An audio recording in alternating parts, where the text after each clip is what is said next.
人活一輩子究竟有啲咩嘅體驗？至少係要體驗過一次，先至能夠叫不枉此生呢？就呢個問題，我就問一問 DeepSeek，不枉此生嘅人生清單究竟係有啲咩？第一，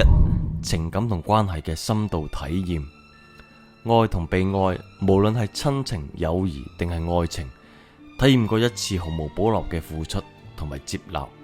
感受到被需要、被理解嘅溫暖，即使結局係唔完美，但係呢種嘅連結本身就已經係夠珍貴。同陌生人建立真誠嘅連結，喺旅途當中同路人徹夜長談，又或者喺困境當中被陌生人幫助，呢一類短暫卻係純粹嘅善意，係能夠打破人同人之間嘅隔膜，令到人重新相信人性嘅溫度。第二，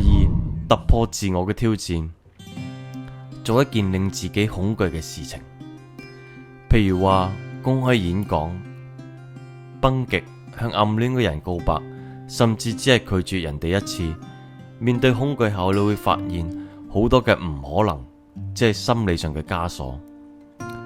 獨自完成一項長期嘅目標，譬如話學習一門嘅言語、跑完馬拉松、堅持寫作1年，呢一啲需要自律嘅事情，係會令到人哋感受到時間嘅力量同堅持嘅意義。第三，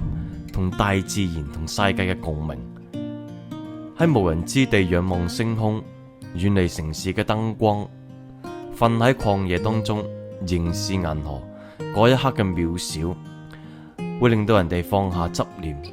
意識到生命只係宇宙當中嘅一粒塵埃。但係正係因為咁樣，存在本身就已經係一種奇蹟。體驗一次嘅荒野生存、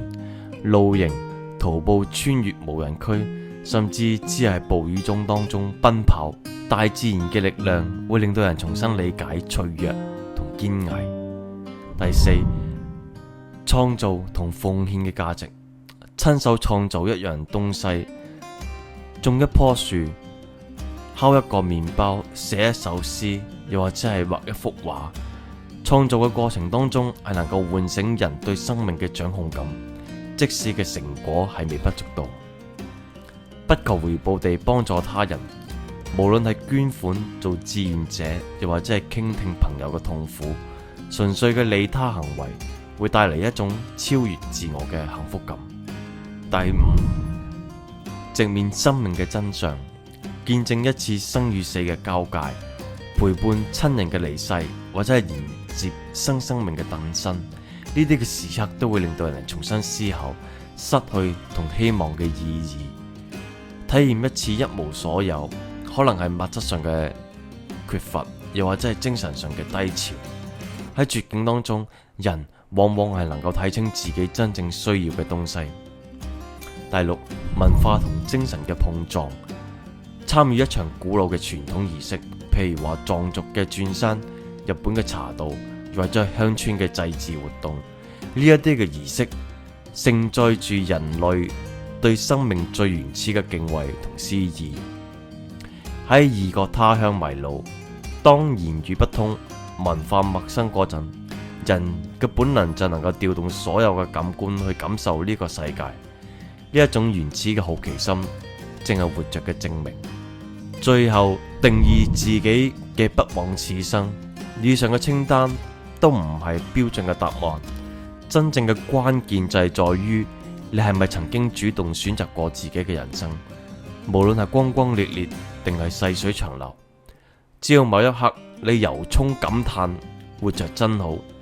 並已經係不枉此行。畢竟人生嘅意義不在於打卡清單，而係在於你能夠真正感受過、思考過、活過。